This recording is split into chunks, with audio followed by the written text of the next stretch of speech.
Well, hello there and welcome to Travels with Geordie. If this is your first visit, my name is Peter Knowles and I live on this classic Edwin Monk designed motor cruiser here in Victoria, British Columbia, along with the loving memory of my pup Geordie, all the while fixing it up for some pretty major cruising someday. If that's the sort of thing you might find interesting, please consider sticking around and subscribing.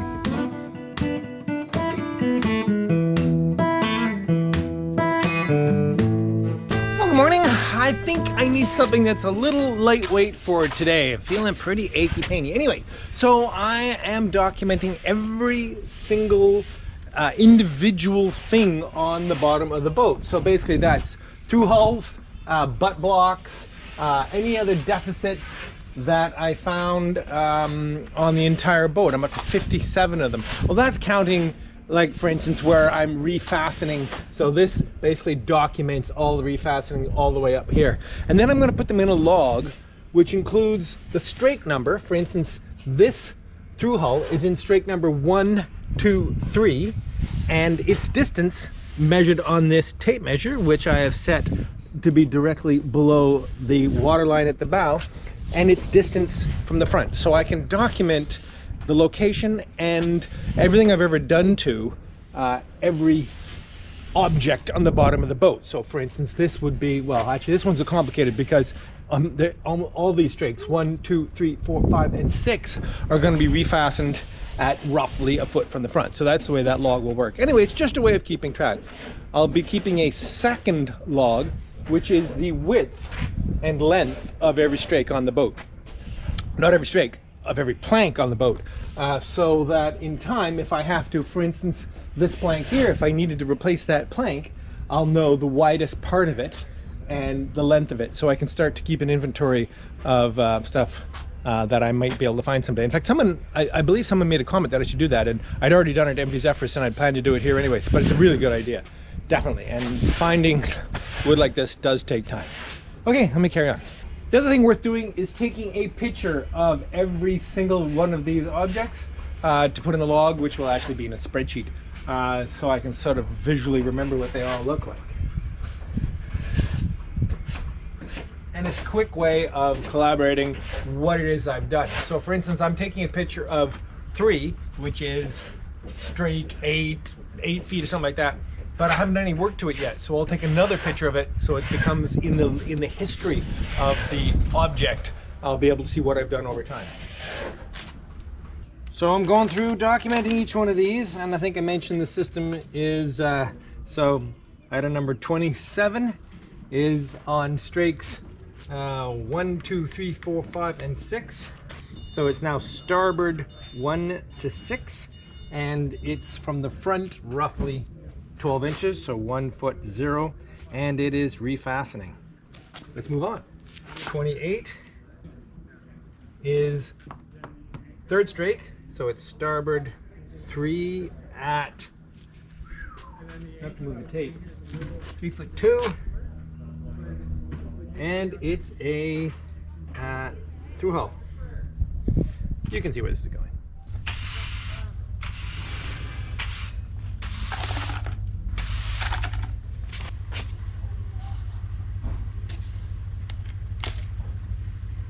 I love that.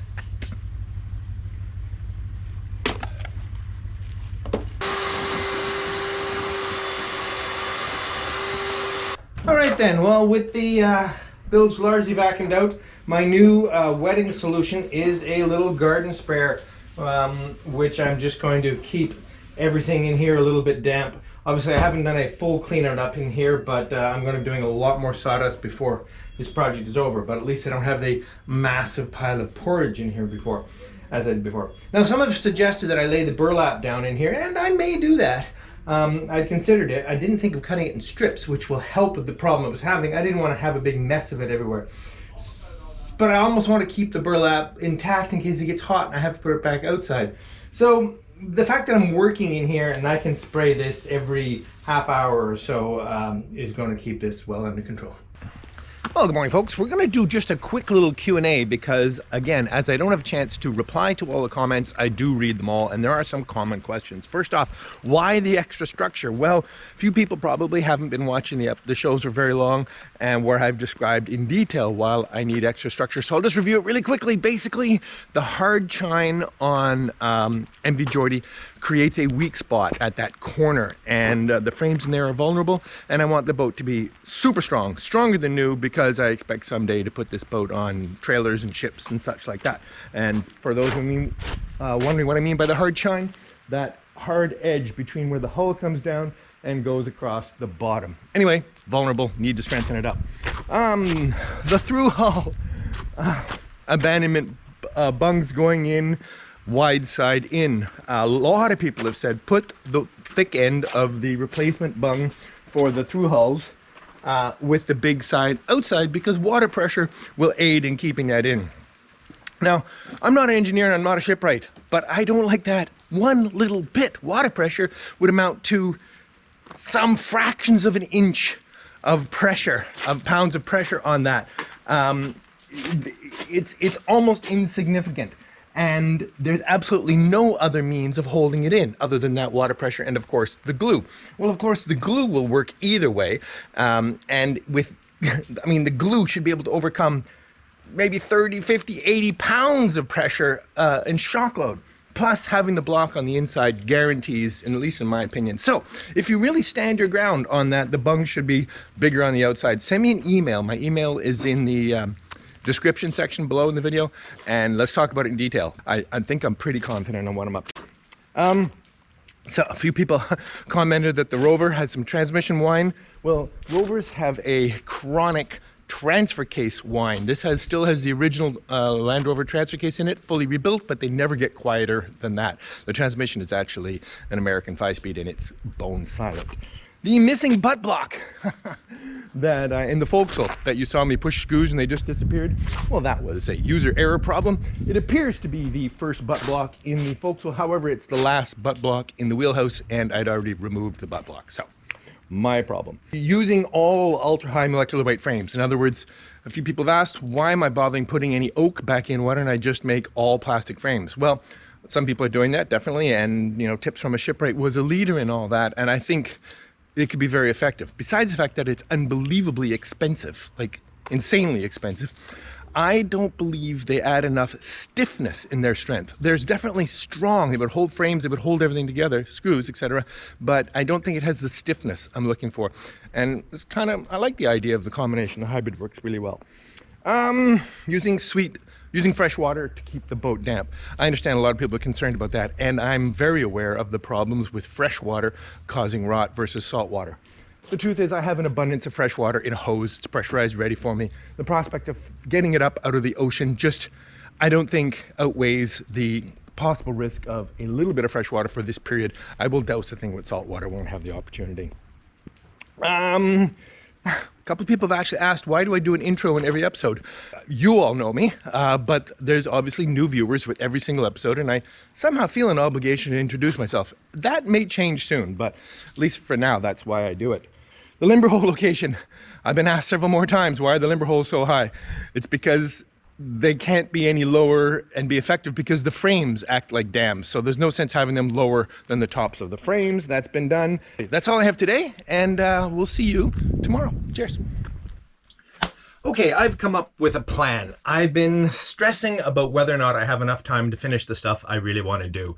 And obviously I need to do the stuff to make sure the boat floats well, but this extra structural framing, it's not absolutely essential, but I want to get it done, especially because to do it later means removing the engine and the tanks again. So I've come up with a schedule, and that schedule involves the next 16 days. I have 16 days until I launch, and I want to kind of make sure I make the best of every one of those days. So I've made up a little board. So here on this piece of wall right next to where I wake up in the morning is going to be my little itinerary. So on the 16th day, I launch.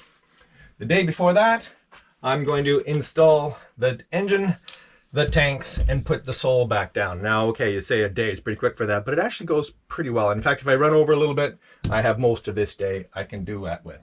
The day before that, I am going to sand the top side, paint the top side, and paint the bottom. Now this is just the second coat for all of those, so it should go relatively well. In fact, rolling on paint goes remarkably quickly, especially since the day before I'm doing exactly the same thing, which is the first coat of sanding the top sides, painting the top sides, and painting the bottom. The day before that, I'm going to the relatively miserable job of the original sanding of the top sides, fairing it, and sanding the rub rails, and cleaning up the steering gear, which is the rudder and the propeller. That's a pretty full day, so it might actually bleed over onto some other days. The day before that, I am going to cut, place, fair the bungs, and add filler as required. These are the bungs to fill all the screw holes of the 1,000+ holes that will be in the boat. Hopefully I will be cutting bungs with the drill press quiet evenings up until this day a little bit, so that I'm not forced to cut those 1,000+ bungs that one day. The day before that, I am going to pay, not for my Haulout, but paying is the material that goes in the seams after the cotton. It's what fairs it and gets it smooth on the outside. And what I'm going to pay with is still not certain. In fact, in different areas I may use different things. More on that later. The day before that, I am going to put in the caulking, which is the cotton caulking, the cotton cord that is driven with a caulking iron into all the seams that I've opened up and have to be re-caulked. There will be 6 seams the full length of the boat, 7, 8. It's quite a lot of work, so that may run on into another day a little bit, but it just seemed like a day to me. The day before that, I'm going to refasten. Now, to be fair, I'll probably do a little of this on other days, and this day may actually free up. But there's still a lot more refastening to do. I've decided I'm just going to use up all the free time I have and all the screws I have to put as many screws into the boat as possible at this Haulout. Important stuff. The day before that, I'm going to make the new floors and fasten them all down. Well, you say I've already made the floors. Well, all I've made is the floors that were on the boat originally, but because I'm adding new frames, sistering in new frames, those frames need their own new floors, so I have to make them as well, although I'm getting pretty quick at it, so that should be a little bit better.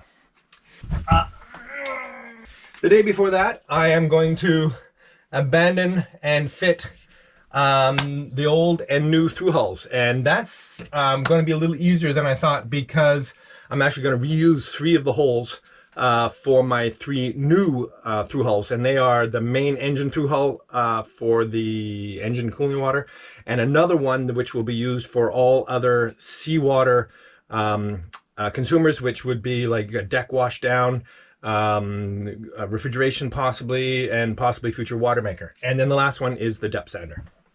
And after that, make all the butt blocks. Now that may not be a full day either, but because it's not actually all that hard. And that will help a little bit too, because that's part of the refastening project. So, you know, that may not even be a full day. And the day before that, I am going to make frames. Now this is the part that I wondered if I'm going to have time to do. So these are the new sistered frames with the new plastic support pieces behind them, and I'd like to do as many as possible, as I said earlier, at least the ones under the engine and the tanks, but we'll see how that goes. The day before that, I'm going to make more frames. The day before that, I'm going to make more frames. And the day before that, which incidentally is today, I'm going to make more frames. So I'm feeling pretty good. I think this is a reasonable expectation of workflow for a reasonable amount of work each day. Some of these will juggle around, obviously, but it gives me 4 days to make frames, at least, as I said, under the engine and the tanks. So I'm feeling pretty good about this. Let's see how successfully I peel these off the bulkhead. Cheers!